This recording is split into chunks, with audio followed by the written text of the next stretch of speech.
Hello friends, എല്ലാവർക്കും സുഖമല്ലേ? അപ്പോൾ ഇന്നത്തെ അത്താഴത്തിന് ചപ്പാത്തിയാണ്. ചപ്പാത്തിയും നല്ല തക്കാളി ഉള്ളിയും കൂടെ അരിഞ്ഞിട്ട് തക്കാളി കറി, നല്ല പച്ചമുളകും തക്കാളിയും.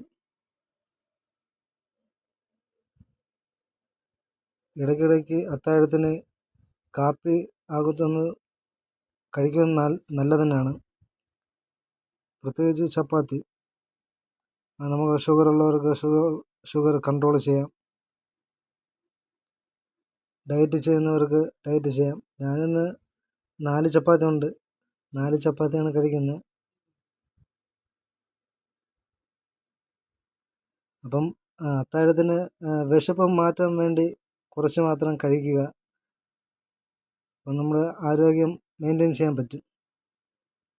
അപ്പം എല്ലാവരും വീഡിയോ ഇഷ്ടപ്പെട്ടെങ്കിൽ ലൈക്ക് ചെയ്യുക, സപ്പോർട്ടും സബ്സ്ക്രൈബും ചെയ്യുക. ഓക്കെ, എല്ലാവരും സന്തോഷത്തോടെ ഇരിക്കുക. എല്ലാവർക്കും നല്ലത് വരട്ടെ. ഓക്കെ.